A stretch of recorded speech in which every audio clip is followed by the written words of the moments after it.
నమస్తే. నేరెళ్ల బాధితులని వరుసగా మనం ఇంటర్వ్యూ చేస్తున్నాం. ఇది ఎపిసోడ్ నెంబర్ 3. 8 మందిని కేటీఆర్ మాఫియా ముఠా కిరాతకంగా ఊచకోత కోసినట్టుగా థర్డ్ డిగ్రీ ప్రయోగించి దాదాపు వాళ్ళని చావు బతుకుల్లోకి నెట్టేసి ఆ 8 మంది జీవితాలతో ఆట ఆడుకున్నారు. ఇందులో కేటీఆర్తో పాటుగా లోకల్ లీడర్లతో పాటుగా 2 పోలీస్ ఆఫీసర్లు, చాలా మంది పోలీసులు ఉన్నారు. విశ్వజిత్ కంపాటి ఎస్పీ, ఇప్పుడు ఆయన సిఐడిలో ఉన్నాడు. ఈ గవర్నమెంట్ ఆయనకి ప్రమోషన్ ఇచ్చింది. సో నా ముందు కూర్చున్న బాధితుడు మహేష్ ఎపిసోడ్ నెంబర్ 3లో నా ముందు కూర్చున్నాడు. సో తను చూపిస్తున్నాడు ఆ 2 దుర్మార్గులు. విశ్వజిత్ కంపాటి సిఐడిలో ఉన్నాడు అండ్ రవీందర్ ఒకప్పుడు ఎస్ఐగా ఉండే, వీళ్ళని కొట్టినప్పుడు ఇప్పుడు సిఐగా ప్రమోషన్ వచ్చింది. ఈ దుర్మార్గులకేమో ప్రమోషన్ల మీద ప్రమోషన్లు వస్తున్నాయి, వీళ్ళ జీవితాలు మాత్రం ఆగమైపోయినాయి. నడవలేక, కూర్చోలేక, కుటుంబాలతో ఉండలేక చిన్న వయసులో దాదాపు 20-25 సంవత్సరాల వయసులో వాళ్ళు ఈ నరకాన్ని అనుభవించారు. ఎంతో మంది వచ్చి వీళ్ళ కోసం పోరాటం చేసిరు, ఓ అది చేయాలి ఇది చేయాలి అని. ఇవాళ వాళ్ళే అధికారంలోకి వచ్చిర్రు, కానీ 8 నెలలుగా కనీసం వాళ్ళని కలవడానికి అపాయింట్మెంట్ కూడా లేదు. ఏం దారుణం, ఎంత దుర్మార్గం ఈ రాష్ట్రంలో. మాట్లాడాల్సిన దళిత సంఘాలు, ప్రజా సంఘాలు, మేధావులంతా ఈ నేరెళ్ల ఇష్యూని ఆల్రెడీ మర్చిపోయారు. సో అందుకే మేము సందర్భం వచ్చిన ప్రతిసారి వీళ్ళకి ఎందుకు న్యాయం జరగట్లేదని ప్రతి సందర్భంలో నేను ఏ ఛానల్లో ఉన్నా మాట్లాడే ప్రయత్నం చేస్తున్నా, వాళ్ళ ఇళ్లలోకి వెళ్ళినా. సో ఇవాళ ఒక్కొక్క బాధితుల్ని ఈ సమాజం ముందు కూర్చోబెడుతున్నా. ఏం చేద్దామో మనమే ఆలోచించాలి. పూర్తిగా ప్రభుత్వాలు గత ప్రభుత్వాలతో కొల్లుడైపోయి పనిచేస్తున్నాయేమో అనిపిస్తున్నది. లేకపోతే ఈ కేసులు ఏమైపోతాయి? అరే చివరికి జాతీయ ఎస్సీ కమిషన్ కూడా ఆనాడు అమ్ముడు పోయిందంటే, ఆనాడు ఎస్సీ కమిషన్ మీన్స్ కమిషన్లో ఉన్న ఆ మెంబర్ ఎవరైతే వీళ్ళ విచారణ కోసం వచ్చిర్రో, అధ్యక్షుడో చైర్మనో, ఆయనే అమ్ముడుపోయిండు. ఎంత దుర్మార్గం చూడండి. నా ముందు మహేష్ ఉన్నారు. మహేష్ని కూడా ఆ రోజు చిత్రహింసలకి గురి చేశారు, థర్డ్ డిగ్రీ ప్రయోగించారు. ఈ 8 మందిలో మహేష్ ఆరోగ్య పరిస్థితి, ఈశ్వర్ మీ పేరు, సారీ ఈశ్వర్ ఆరోగ్య పరిస్థితి అత్యంత అత్యంత అత్యంత దారుణంగా ఉంది. సో పసుల ఈశ్వర్ తన పేరు, ఎస్సీ మాదిగా, దళితుడే. అతన్ని కూడా చాలా విచక్షణారహితంగా కొట్టారు. ఈ 8 మందిలో అందరి ఆరోగ్యాలు దెబ్బతిన్నాయి, కానీ ఈశ్వర్ ఆరోగ్యం చాలా దారుణంగా ఉన్నది. మనం కొన్ని విషయాలు చెప్పలేము, తను ఎవరికి చెప్పుకోవట్లేదు కూడా. సో ఈ విషయం నేను బయటకి చెప్తానన్నా కూడా తను వద్దు అని చెప్తా ఉన్నాడు. కానీ తన ఆరోగ్యం చాలా సీరియస్గా ఉన్నది. తినతో పాటుగా ఇంకెవరిద్దరు, బాలరాజ్ ఆరోగ్యం సీరియస్గా ఉందా, బాలరాజ్ అండ్ గోపాల్, వీళ్ళు కూడా మొత్తం బెడ్డెడ్ అయిపోయారు. అంటే 8 మందిలో 3 చాలా సీరియస్గా ఉన్నారు. మిగతా 6 కూడా వాళ్ళేమంతా ఇదిగా లేరు. ఏదో ఒక సందర్భంలో వాళ్ళు పని చేయలేని పరిస్థితిలోనే ఉన్నారు. సో నా ముందు ఈశ్వర్ ఉన్నారు. ఈశ్వర్తో మనం మాట్లాడదాం. ఎట్లా ఉన్నావు ఈశ్వర్? అన్న, ఇప్పుడు ప్రస్తుతానికి అయితే ఆరోగ్య పరిస్థితి ఏం బాగలేదన్న. మాతో పాటు మాతో దెబ్బలు పడ్డ ప్రతి ఒక్కరి పరిస్థితి అదే విధంగా ఉంది. రోజు రోజుకి ఏజ్ మీద పడే కొద్దీ ఆరోగ్యాలు మొత్తం క్షీణించిపోతున్నాయి. మేము ఇప్పటికీ మా కుటుంబం భారం మొత్తం మా తల్లిదండ్రులు, మా కుటుంబీకులు, మా భార్యలే చూసుకుంటున్నారు. ఇంకా మా రోగాల పరిస్థితి మాకు ఆరోగ్యాలు బాగాలేక హాస్పిటల్ చూపించుకోలేని పరిస్థితుల్లో మేము ఉన్నాం. మా భార్యలు, మా కుటుంబ తల్లిదండ్రులు పెట్టలేక వారు కూడా అప్పులు చేసి మమ్మల్ని పోషించలేని స్థితిలో ఉన్నారన్న. రోజు రోజుకి ఇంకా మేము క్షీణించిపోతా ఉంటే మా కుటుంబ సభ్యులంతా కన్నీరు మున్నీరు అయిపోతారన్న. ఎన్ని రోజులు గడిచినా కూడా మాకు ఇప్పటికి న్యాయం జరగడం లేదన్న. ఎట్లుంది అంటే ఏ ప్రాబ్లం ఏంటి, ఏం జరుగుతుంది అంటే చాలా మంది మీ ఊరు వాళ్ళు, ఇప్పుడు మిగతా వాళ్ళు చెప్తున్నారు అన్న, సో ఈశ్వర్ చాలా ఆరోగ్యం చాలా క్రిటికల్ గా ఉంది అని. అవునన్నారు. మొన్ననే ఏఐజీ హాస్పిటల్ చూపించుకున్నా, నాకు ఒక వ్యాధి వచ్చింది. మొత్తం అంటే క్షీణించడం వల్ల, కొట్టిన దెబ్బల వల్ల మొత్తం ఈ ఒక రోగం కాకపోతే ఒక రోగం మొత్తం శరీరం మొత్తం సహకరించడం లేదన్న. అదే విధంగా మొన్న గోపాల్ గాని బాలరాజ్ గాని వాళ్ళ కిడ్నీ కూడా ఫెయిల్ అయినాయి. వాళ్ళు మంచాల పడ్డారన్న. ఇంకా వాళ్ళు చనిపోయే స్టేజ్ లో ఉన్నారు. ఎవరు? వాళ్ళిద్దరు. ఇప్పుడు రోజు రోజు నేను కూడా చనిపోయే స్టేజ్ నుండి మెడిసిన్ వాడడం వల్ల కొంచెం క్యూర్ అయినా. ఇంకా ఘోరమైన పరిస్థితి. మన పెంట బానయ్య కూడా నడుమ ఆపరేషన్ అయింది కొట్టిన దెబ్బల కన్నా. అంటే రోజు రోజుకి మా పరిస్థితి ఏ విధంగా ఉంటుందో ప్రభుత్వం ఇప్పటికీ మమ్మల్ని స్పందించడం లేదన్న మా పట్ల. దయచేసి ప్రభుత్వం స్పందించాలని మేము హరీష్ కూడా చాలా ఫైట్ చేస్తున్నా. మాకు ఖచ్చితంగా న్యాయం కావాలి, మాకున్న చట్టాల ప్రకారంగా మాకు న్యాయం చేస్తారా అని చెప్పి ఎంతగానో ప్రభుత్వం వైపు మేము కన్నులతో చూస్తున్నాం. ఆయన కూడా మాకు ప్రభుత్వం. ఎంతమంది పిల్లలు ఈశ్వర్ మీకు? 3 అన్న. 3 పిల్లలు అన్న. 2 బిడ్డలు, ఒక కొడుకు అన్న. 2 బిడ్డలు. ఏం చదువుతున్నారు? పెద్ద ఆమె 9th, నడిపైన 8, చిన్న ఆమె 5th క్లాస్ అన్న. 2 అమ్మాయిలు ఒక బాబు అన్న. వారిని కూడా కరెక్ట్ పోషించలేని స్థితిలో ఉన్నామన్న మేము. అందరికీ తెలుసు, ప్రభుత్వం కూడా స్పందించి చూసిరు, అందరూ కాంగ్రెస్ ప్రభుత్వం మొత్తం మా దగ్గరికి వచ్చిన మా పరిస్థితులను కూడా చూసింది. ఈ ప్రభుత్వాన్ని మాకు న్యాయం చేస్తామని చెప్పి ఆశతో చూస్తున్నాం, కానీ ఎవరు కూడా సహకరించలేదన్న. కేకే మందిరెడ్డి గారిని కలిస్తే అతనేమో రేపు మాపు అనుకుంటా అది చేస్తుండు. ఆయన కూడా స్పందించి నా వల్ల కాదు, నాకే అపాయింట్మెంట్ ఇస్తారు, మీకేం అపాయింట్మెంట్ ఇస్తారు అని చెప్పి ఆయన మాట్లాడుతున్నాం. అది చిన్న కూడా చాలా సార్లు ఎట్లా గడుస్తున్నది ఇల్లు? ఇప్పుడు 3 పిల్లలు, భార్య, మీ ఫాదరు, సో ఇంతమందిని ఎట్లా ఉంటున్నారు? మరి అన్న ఏదో ఒక పని చేసుకుంటారు. స్కూల్ కి ఎట్లా వెళ్తున్నారు? ఫీజులు ఎట్లా కడుతున్నారు? లేదన్న గవర్నమెంట్ స్కూల్ కి వెళ్తున్నాం అన్న. పిల్లలు గవర్నమెంట్ స్కూల్ చదువుకుంటారు. అమ్మ నాన్న అదో ఇదో పని చేసుకుంటా ఇల్లు మాత్రమే గడుస్తుంది అన్న. ఆయన కూడా గడవకపోతే కూడా అప్పుల పాలు అవుతున్నాం అన్న. అప్పులు చేసుకుంటే కుటుంబాన్ని గడుపుకుంటున్నాం అన్న. ఇవాళ రేపు మాకు ఆదుకుంటారేమో, ఈ విధంగా నా కుటుంబాన్ని పోషించుకుంటామేమో, ఏదన్నా జాబ్ ఇస్తారేమో అని చెప్పి ఎంతో ఆశపడుతున్నాం అన్న. కానీ ఆశలన్నీ నిరాశలు అయిపోతున్నాయి. అసలు మేము బ్రతికుండి వేస్ట్ అనిపిస్తుంది అన్న. నిజమన్నా, ఇప్పుడు మేము బ్రతికుండి మా కుటుంబీకుల భారం అయిపోతున్నాం, కానీ మేము ఇక చెప్పలేని పరిస్థితి అన్న. ఎందుకు బతికుండి కూడా వేస్ట్ అనిపిస్తుంది అన్న. ఇంకా వాళ్ళు బరువుగా భారమై బతుకుతున్నాం. మేము బ్రతికుండి వేస్ట్, ఇయ్యలేకుండా రేపైనా చనిపోతే వాళ్ళని ఆగిగా బతుకుతారేమన్న అనిపిస్తుంది అన్న. ఇంకెంతకాలం అన్న చిన్నపిల్లల లెక్క వాళ్ళు మమ్మల్ని చదవడం. ఎంత అవుతుంది నెలకు నీకు ఖర్చు అన్న? ఒక 10,000 ఈజీగా అయిపోతున్నాయి అన్న. మళ్ళా కుటుంబాన్ని వాళ్ళు చదవడానికి అటు 10,000 దాకా అట్లా అవుతున్నాయి అన్న. అంటే ఒక నెలకు 20,000 రూపాయలు అప్పే అయిపోతుంది అన్న. ఏమన్నా రీసెంట్ ఒక 5 గుంటల భూమి ఉంటే కూడా అమ్ముకున్నాం అన్న. అమ్ముకొని కూడా చెప్పినా ఫాయిదా లేదన్న. ఈ ప్రభుత్వాన్ని చెప్పినా, ఇంతకుముందు ప్రభుత్వాన్ని చెప్పినా కూడా ఏంటంటే వీళ్ళతో అయ్యేది ఏమున్నది, చేసేది ఏమున్నది, వీళ్ళతో అయ్యేది ఏముందని ఆలోచిస్తారు తప్ప మరి వాళ్ళ కుటుంబాలను ఆదుకుందాం, మరి వాళ్ళ పరిస్థితి ఏముంది ఒక్కసారైనా చూసి ఒక్కసారైనా వాళ్ళని కలకరిద్దామన్న ఆలోచన మాత్రం లేదన్న. ఎంతో మంది వచ్చారు, మేము చేసే పాపం ఏముందన్న, మేము చేసే తప్పేముందన్న, నష్టపోయినాం మేమే, మా కుటుంబాలను పోషించుకోలే స్థితిలో ఉన్నది మేమే. తిరిగి తిరిగి తిరిగి అప్పుల పాలవుతున్నాము. ఇటు పోతున్నాం, అటు పోయినాం, అన్ని రకాలుగా పోయి ఏం చేయలేని పరిస్థితి అయిపోతుందన్న మా పరిస్థితి. 5 గుంటల భూమి అమ్మి నీ హెల్త్ కోసం ఇంట్లో పరిస్థితుల బట్టి అమ్ముకున్నాం. మా హెల్త్ విషయంలో గానీ, పిల్లల విషయంలో గానీ, కొంచెం ఇంట్లో సమస్యల బట్టి అమ్ముకున్నాం అన్న. మా పరిస్థితి వాస్తవం చెప్పలేని పరిస్థితి అన్న. ఎంతో మందికి ఎన్నో రకాలు చెప్పినాం కానీ ఎవరూ స్పందించట్లేదన్న. ఇంతమంది టీఆర్ఎస్ ప్రభుత్వం ఉంది, ఎందుకంటే వాళ్ళకి ఆపోజిట్ నిలబడ్డం, వాళ్ళు న్యాయం చేస్తలేరు అనుకున్నాం. సరే ఎట్లన్నా కానీ మా కోరుతానన్న న్యాయం జరుగుతుంది అని చెప్పి ఎంతగానో ఆశపడ్డామన్నా. రఘునాథ్ సార్ ఉండే, ఆ రఘునాథ్ సార్ చేస్తాడని మస్తు ఆశపడ్డామన్నా. అట్లానే ఎంతగానో ప్రభుత్వానికి వ్యతిరేకంగా పోరాటం నిలబడ్డా కూడా మాకు ఎటువంటి న్యాయం జరగలేదు. ఈ రఘునాథ్ సార్ అన్న చేస్తాడేమో అనుకుంటే ఆయన కూడా డబ్బులకు అమ్ముడు వేయండి అని చెప్పి బయట అన్నారు. బండి సంజయ్ అన్న చేస్తాడని చెప్పి ఆయన మాట కోసం ఆయన కోసం మేము నిలబడాలి, మాకు రూపాయి అవసరం లేదని చెప్పి ఆయన కోసం నిలబడ్డామన్నా. ఎవరన్నా మాకు న్యాయం చేసేది ఎవరు? అయ్యో మేము ఆర్థికంగా ఉన్నాం, వాళ్ళకి చెయ్యపోతే అని మేము అనుకుంటున్నాం అన్న. మేము మా పరిస్థితి తిరిగే పరిస్థితి లేకనే ఇండ్లలో ఉన్నాం అన్న. మేము హరీష్ పాపం అటో ఇటో కష్టపడకుండా ఆయన తిరుగుకుంటే ఇక్కడ దాకా ఈ ఇష్యూను అట్నే పట్టుకొని ఆయన నెట్టికి వస్తున్నాడు. ఆయనకి ఎన్నో ఇబ్బందులు అయినా కూడా అప్పులు చేసుకుంటా మరీ ముందుకు వచ్చి తెలుసు. మరి ఇంట్లో తెలుసా మీరు ఈ సిచ్యువేషన్ లో ఉన్నారు అంటే మీరు చూస్తున్నారా వాళ్ళ దగ్గర నుంచి? అన్న ఇంట్లో పరిస్థితి చెప్పలేకపోయాను అన్న. ఎందుకంటే చెప్పిన ఇప్పుడున్న ఇబ్బందులు అలా చెప్తే వాళ్ళు భరించలేరు. ఈ బతుకుడు ఏంది, సచ్చుడు ఏంది అని చెప్పి వాళ్ళు కూడా రాంగ్ డెసిషన్ చేసుకునే పరిస్థితి ఉంది. అందుకే పోతే ఒక్కొని పోతా, ఎందుకు అందరు చెప్పి ఇబ్బంది పెట్టుడు ఎందుకని చెప్పి ఎవరు చెప్పకుండా రాలొస్తారు. నేనే ఈ విధంగా ఉండిపోతున్నా, మానసికంగా కూలిపోతున్నా. మానసికంగా ఇక నా పరిస్థితి ఏంటంటే ఇక ఎవరికి చెప్పలేని పరిస్థితుల్లో ఉండిపోతున్నాయి.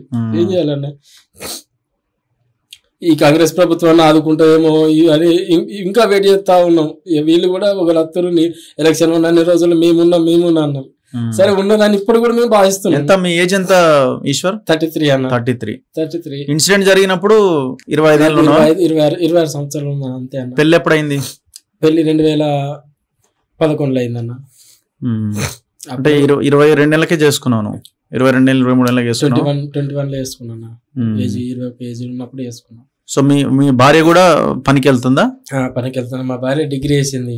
డిగ్రీ చేసి కూడా ఎట్లా ఈ జాబులు ఏం రావు, ఇక కూలి పని చేసుకుంటా నాటే అటు ఇటు చిన్న చిన్న పనులు మన ఉపాధి పనులు చేసుకుంటా అటు ఇటు. ఆ రోజు ఏం జరిగింది? 20 జూలై 4, 2017 అన్న. వాస్తవంగా మేము ఉపాధి పనికి పోయేస్తుంటే మాతో పనిచేసిన ఆమెకు యాక్సిడెంట్ అయింది. నేను ప్రెస్ మీట్ లో మాట్లాడినా, లంచగొండలు తయారవుతున్న కలెక్టర్ అధికారులు చనిపోతున్నా కూడా పట్టించుకోవడం లేదని చెప్పి నేను ప్రెస్ మీట్ లో మాట్లాడినా. ఆ మాట్లాడిన బాధకు ఈ రోజు వీడియో బాగా ప్రశ్నిస్తుండే, వీడియో బాగా ప్రెస్ మీట్ లో మాట్లాడుతున్నా చెప్పి నన్ను ఈ యొక్క కేసులో ఇరికిచ్చి లారీ తగలబెట్టిన దానికి సంబంధం ఎటువంటి సంబంధం లేదన్నా. నేను మాట్లాడింది మాత్రం ప్రెస్ మీట్ లో మాట్లాడిన ఉద్దేశంతోనే వీళ్ళు బాగా మాట్లాడుతున్నారని చెప్పి ఈ కేసులు ఇరికిచ్చి ఈ విధంగా మమ్మల్ని 3rd డిగ్రీ వేసి మా జీవితాలను నిన్ను కూడా ఘోర అంటే చెప్పలేము. అది మనిషి అనే మూర్ఖత్వానికి అసలు మనిషి అనేటోడు ఈ విధంగా కొడతాడని కూడా తెలియదన్న. ఆ కొట్టిన దెబ్బలకు మేము బిల్డింగ్ మీద దూకి అనిపోదాం అనుకున్నాం. ఒక్క నిమిషం మాకు ఛాయిస్ ఇస్తే ఆ చిత్రహింసలు మామూలు కాదన్న. కరెంట్ షాకులు పెట్టి, రోకల్ బండలు వేసి, పట్టీలు వేసి, ఈ అసలు వాస్తవ సంసారాన్ని పనికి రాకుండా చేసిరన్న మా బతుకులలో. ఇటు పని చేసుకోలేము, ఇటు దేనికి చూడడానికి కూడా ఒక మనిషి ఆకారం కూడా ఏదో ఇట్లా కనబడుతున్నాం కానీ మీ మనసులో ఆకారమే లేదన్న లోపల. మాకు అంత హీనంగా కొట్టిరు. అసలు ఇప్పటి కూడా బతకాలన్న ఆశ కూడా లేదన్న. బతికి భారం అవుతున్నాం తప్ప ఏం చేయలేను. మీ పిల్లలు, మీ భార్య వీళ్ళందరూ ఉన్నారు కదా, ఉండాలి కదా, ఉండి భారం అయిపోతున్నారు. వాళ్ళు అట్లా అనుకోరు కదా, మీరు భారం అవుతున్నారు, మీరు ఉంటే చాలు అని అనుకుంటారు కదా. సో మీరు ఉంటే ఒక ధైర్యం ఉంటది కదా వాళ్ళకు కూడా. ధైర్యం మీరు ఆ రకంగా ఆలోచిస్తే మరి వాళ్ళే ఎంత పెయిన్ అనుభవించాలి. నిజమే అన్న. కానీ చేసిన డబ్బులు, ఉన్న పైసలు అన్ని హాస్పిటల్ అవుతా ఉంటే మనకు కనిపిస్తాయి కానీ బతికుండి వేస్ట్. అల్లరి చావలేక, మనం బతకలేక, ఈ చిత్రహింసల నుంచి ఈ నొప్పులకు, ఈ బాధలకు అంత బతకగానే చనిపోయింది బెస్ట్ అనిపిస్తుంది అన్న. ఎట్లుంది బాడీ? అంత పెయిన్ఫుల్ గానే ఉందా? మొత్తం A to Z అన్న. పండుకుంటే పనుకోరాదు, మొత్తం ఈ అన్ని తిమ్మిరెక్కుడు, ఇటు నొప్పులు, అంత అవస్థ భరించలేకపోతున్నా అన్న. ఒక రోజు దుఃఖం వస్తుంది, చావాలనిపిస్తుంది. మళ్ళీ పిల్లలు చిన్నోళ్ళు కదా, ఎట్లా అని ఎట్లా ఆలోచించడం అవుతుంది. ఏమి అర్థం కాని పరిస్థితి అన్న. ఏది పోదామన్నా ముందుకు పోతే వెనుకపోతే అన్నట్టు మా పరిస్థితి ఎటు లేని స్థితిలో ఉన్నామన్నా. ఏదైనా చిన్న కాండ వేసి పోస్ట్ చిన్న చేసుకుని బతుకుతాం అన్న ఆలోచన ఉండి కుక్కలుగా నీనంగా తిరిగినా. కేటీఆర్ అయితే ఒక 10 సార్లు కలిసిన, 10 సార్లు లెటర్ ఇచ్చిన, ఆయన కూడా లెటర్ పంపించిండు జాబ్ లో పెట్టి ఇస్తామని. అవి కూడా ఉన్నాయి, అన్నింటి దగ్గర ఉన్నాయి. ఏది లేదన్న. అట్లా పోస్ట్ ఇస్తా ఏ 2 నెలలు అన్న దండం పెడతా, కాళ్ళు మొక్తాను, కాళ్ళు కూడా మొక్కినా ఒక్కొక్కలే. నాకు ఏదైనా పని చేసుకుని బతున్నా, భార్యకి ఇచ్చిన, పిల్లలు మోసుకుని ఇచ్చుకుని బతుంది. ఇంకా ఎందుకన్నా మా మీద ఇంత కక్ష ఎందుకన్నా? మీరు అనుకునే నడుతున్నది, మీరే కొట్టి ఇచ్చిరు, మీరే అన్ని చేసిరు. కానీ బతుకు తెరువు ఒక చిన్న పోస్ట్ ఇస్తే బతికిపోతాం కదన్న. అవి కూడా ఇవ్వకుండా ఇలా మమ్మల్ని కక్ష సాధింపు చెప్తే మేము దేంట్లో అదవుతున్నాం అన్న. మీకు వ్యతిరేకంగా తిరుగుతున్నామా? మేము వ్యతిరేకంగా ఇలా సంపాదించుకుంటున్నామా? మేము అదే రాజకీయం అయితే చేస్తలేం కదా. మా బతుకు తెరుకు మాత్రమే మేము అడుగుతున్నాం. ఇంత చేసినా, ఇంత అది చేసినా కూడా ఇంకెక్కడన్నా మా పేదలకు ఎక్కడ న్యాయం జరుగుతుందన్న? ఈడ కూడా న్యాయం జరగదన్నా. కానీ నువ్వు ధైర్యంగా ఉండు. సో మీ ఫ్యామిలీకి ఏం కాదు, మీకు ఏం కాదు. సరే, మీరు కొన్ని విషయాలు బయటకు చెప్పలేకపోతున్నారు, మీ ఆరోగ్యానికి సంబంధించినవి. సో నేను బయట పెట్టలేకపోతున్నాను, ఎందుకంటే మళ్ళీ మీ ఫ్యామిలీ మెంబర్స్ విన్నా చేసినా కూడా వాళ్ళు ఇబ్బంది పడతారు. ఎందుకు చెప్పలేకపోయినా చనిపోతా కదా. ఇంకా ఇప్పుడు చనిపోతావు? ఎందుకు చనిపోతావు? అట్లుండే అన్న. అప్పుడు ఏంటంటే ఎట్లా చనిపోయింది పెద్దదే కదా, ఇక చనిపోయేటోని ఇప్పటి నుండి బాధ పెట్టుడు ఎందుకు అని చెప్పి నేను చెప్పలేకపోయాను ఇంట్లో. కానీ దయచేసి అన్న ఈ ప్రభుత్వాన్ని మమ్మల్ని ఆదుకునేటట్టు జర చెప్పండి అన్న. సో మీ పిల్లలు మీరు అందరూ ఒకటే దగ్గర ఉంటున్నారు కదా, ఫ్యామిలీ అంతా. సో రెగ్యులర్ గా మీరు అంటే మీరు అంటున్నారు, మీ వాళ్ళు చెప్తున్నారు మొత్తం బయటే ఉంటున్నాడు, ఇంటికి పోతలేడు అంటే. ఇంటికి పోతలేడు మీన్స్ వాళ్ళ ఈ బాధ పడకుండా ఉండాలంటే నేనే బయట ఉండాలని బయట తిరుగుతున్నాడు, సాయంత్రానికి ఇంటికి పోతున్నాడు అని అంటున్నారు. అవునన్నా, నిజమే అన్న. ఇప్పుడు ఇంటికాడ ఉండే నా పరిస్థితి చూసి వాళ్ళు కన్నీళ్లు పెట్టుకున్నాడు, నేను కన్నీళ్లు పెట్టుకున్నాడు. ఇప్పుడు నేను మంచాన పడి ఉంటే వాళ్ళు ఆవేదన అనేది వాళ్ళకు కూడా ఉంటుంది. అవును, అంతే. నేనే యాక్టివ్గా తిరుగుతున్నట్టు, ఏదో పని చేసుకున్నట్టు బయట తిరిగితే వాళ్ళు కూడా తిరుగుతుంది కదా అన్న ఆలోచన ఉంటుందని బయటనే తిరుగుకుంటా, బయటనే చిన్న చిన్న నాకు తోచిన పనులు చేసుకుంటా అది చేస్తున్నాను. ఇప్పుడే ట్రాక్టర్ డ్రైవింగ్ చేస్తున్నాను నేను. చేస్తున్నా ఇప్పుడు చేస్తున్నాను. అవుతుందా అంటే రెస్ట్ తీసుకోమని చెప్పింది డాక్టర్. కానీ ఇక మనకు కనీసం ఖర్చుల మంది నెల వేసుకోవాలి కదన్న. అటు వీలైనప్పుడు పోతున్నా, వస్తున్నా వర్క్. మెడిసిన్ వాడుతున్నారు మీరు? వాడుతున్నాను మెడిసిన్. ఓకే. మీ ఫాదర్ కి మీరు ఒక్కరే? ఒక్కనన్నా. మీ సిస్టర్స్? ఒక అక్క, 2 చెల్లెలన్నా. ఓకే. వాళ్ళందరూ మ్యారేజెస్ అయిపోయినాయి. మీ ఫాదర్ కూడా పెద్ద మనిషి? పెద్ద మనిషి. ఎంత ఏజ్ ఉంటుంది మీ ఫాదర్? 62 దాకా ఉంటుంది. 62 ఉంటారు. మీ మదర్? మదర్ 55 అట్లా. ఓకే, ఇంట్లోనే ఉంటారు. ఇంట్లో పొలం పనిపోతారు.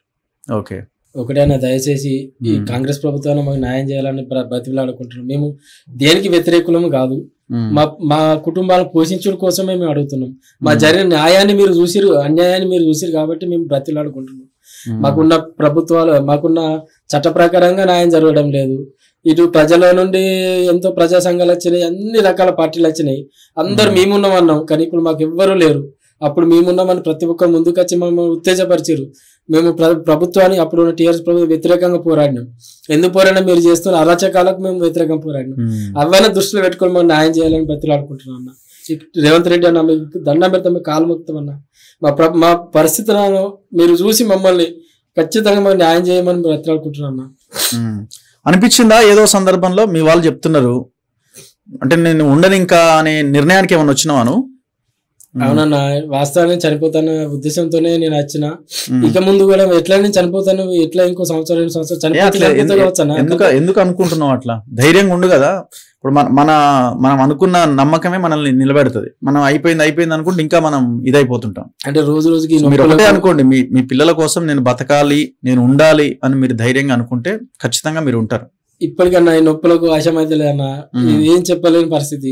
ఏం చూసినా మొత్తం ఇటు మారితే అటు మారలేను, నడిచిన ఇబ్బంది, కూర్చున్న ఇబ్బంది, 10 నిమిషాలు కూర్చొని మొత్తం పిల్లలని మొత్తం తిమ్మి రెక్కెత్తాయన్న. ఇంకా ఈ అవస్థలకు ఉండే బదులు చనిపోయిందే బెస్ట్ అనిపిస్తుంది అన్న. ఇప్పుడు మమ్మల్ని కొట్టిన ఎస్ఐ గాని, ఎస్పీ గాని వాళ్ళ ప్రమోషన్ల మీద వాళ్ళు హాయిగా ఉన్నారన్న. ఇక నష్టపోయినా మాకు ఎటువంటి న్యాయము లేదు, బతకాలని ఆశలు కూడా కోల్పోయి జీవిస్తున్నాం అన్న. అసలు మనిషి బతకడం ఎందుకు, అసలు మనిషిగా దేవుడు మమ్మల్ని ఎందుకు ఈ జీవం ఇచ్చిండు అని చెప్పి బాధపడుతున్నాం ఒక్కొక్క రోజు. ఏ రాష్ట్రంలో అసలు ఈ బ్రతికే వద్దు అనుకుంటున్నాం అన్న. సో ఇది ఎంత పెయిన్ఫుల్ సిచ్యువేషన్ చూడండి. నిజంగా ఇది పగవాడికి కూడా ఈ కష్టం రాకూడదు. సో తను ఇంకా చెప్పలేకపోతున్నాడు, కానీ చాలా సివియర్ హెల్త్ ఇష్యూస్తో ఆయన బాధపడుతున్నాడు. ఏఐజీ హాస్పిటల్లో ట్రీట్మెంట్ తీసుకుంటున్నాడట. 3 పిల్లలు ఉన్నారు, ఇద్దరు ఆడపిల్లలు, ఒక అబ్బాయి చదువుకుంటున్నారు, గవర్నమెంట్ స్కూల్కి వెళ్తున్నారు. 2 తల్లిదండ్రులు ఉన్నారు, ఒక్కగానొక్క కొడుకు, భార్య. వాళ్ళు ఎక్కడ ఈ సిచ్యువేషన్ని నన్ను చూసి తట్టుకోలేరేమో అని బయటే ఉంటూ మళ్ళీ రాత్రికి ఇంటికి వెళ్ళి, సో తను ఆ రకంగా లైఫ్ని ముందుకు తీసుకెళ్తున్నాడు. కానీ ఇంత వ్యవస్థ ఇన్ని లక్షల కోట్ల బడ్జెట్ అని అంటున్నారు. ఆ వ్యవస్థ రాజ్యానికే వీళ్ళంతా బలైపోయారు, కానీ వాళ్ళే ఆదుకోవట్లేదు. ఈ గవర్నమెంట్లో ఉన్న వాళ్ళు అపోజిషన్లో ఉన్నప్పుడు ఏం మాట్లాడు, మీరు ఒక్కసారి గుర్తుకు తెచ్చుకోండి. వీడియోలు ఉన్నాయి మా దగ్గర కూడా. రేవంత్ రెడ్డి ఏం మాట్లాడిండు, భట్టి విక్రమార్క ఏం మాట్లాడిండు, ఉత్తమ్ కుమార్ రెడ్డి ఏం మాట్లాడిండు, స్పీకర్ మీరా కుమార్ ఏం మాట్లాడారు.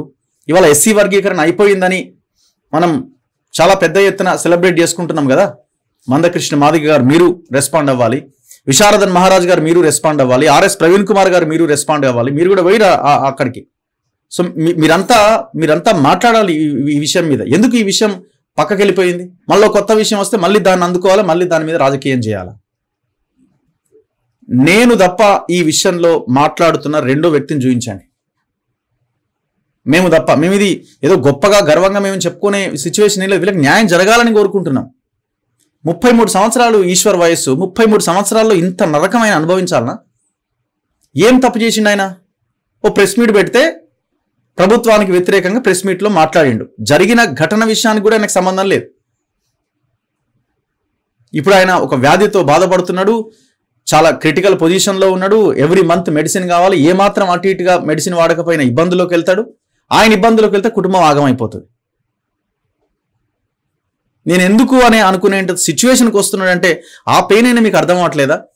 ఇది చాలా మందికి తెలియదు. ఇట్లాంటి వాళ్ళ దీన గాథ వెనక జరుగుతున్నది ఎవరికీ తెలియదు, మీడియా ఎట్లాగో రాయదు.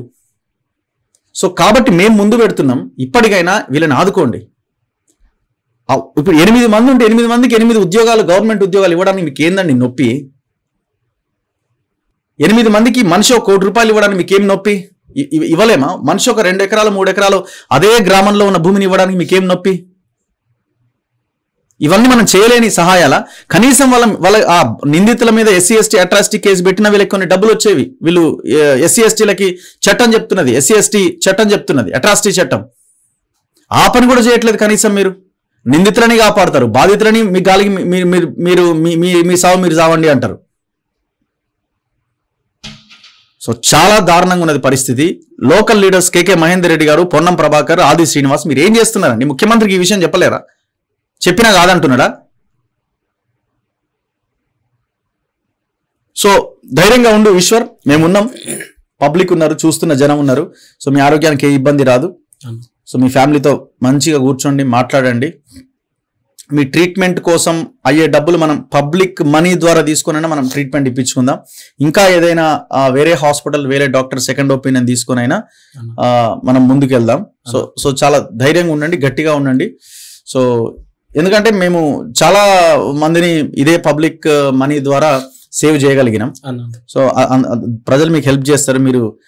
మీరుగా మీకు తెచ్చుకున్న జబ్బు కూడా కాదు అది. సో గవర్నమెంట్ చేసిన దాని వల్ల మీకు వచ్చిన సిచ్యువేషన్ ఇది. ధైర్యంగా ఉండండి. 3 పిల్లలు ఉన్నారు, భార్య ఉంది, పేరెంట్స్ ఉన్నారు. సో మీరు ఇట్లా మాట్లాడితే ఎట్లా? పరిస్థితులను బట్టి అంతే, ధైర్యంగా ఉండాలి, తప్పదు. జీవితం అన్నప్పుడు మనం కొట్లాడుతూనే ఉండాలి. ఓకే ఓకే అన్న. యా. సో మీ నెంబర్ ఏమైనా చెప్తే ఎవరైనా హెల్ప్ చేసే వాళ్ళు, ఎవరైనా మీతో మాట్లాడే వాళ్ళు మాట్లాడతారు. ఏ నెంబర్తో మీరు టచ్ లో ఉంటారు? ఇప్పుడు ఉన్న నెంబర్. ఏ నెంబర్ మీది? 9676844305 అన్న. 9676844305. సో ఎవరికైనా హెల్ప్ చేయాలన్నా Google pay, phone pay number ఉందా దీనికి? సో 2 నెంబర్స్ ఉన్నాయి. అండ్ ఎవరైనా ఈశ్వర్తో మాట్లాడాలన్న వాళ్ళు కూడా మాట్లాడండి. మీరు ఎవరైనా సహాయం చేయాలి అనుకున్న వాళ్ళు మాట్లాడండి, అతను ఇబ్బంది పెట్టకండి. ఎందుకంటే సో చాలా పెయిన్ఫుల్ సిచ్యువేషన్ లో ఉన్నాడు తను. సో దయచేసి ఈశ్వర్కి హెల్ప్ చేయాల్సిన వాళ్ళు ఆ నెంబర్కి కాల్ చేయండి మీరు హెల్ప్ చేసిన తర్వాత. సో దయచేసి అబ్బాయిని మనం కాపాడుకోవాల్సిన బాధ్యత మనందరి మీద ఉన్నది. చూద్దాం, గవర్నమెంట్ రెస్పాండ్ అయ్యేంత వరకు ఈ వార్ కొనసాగుతూనే ఉంటుంది.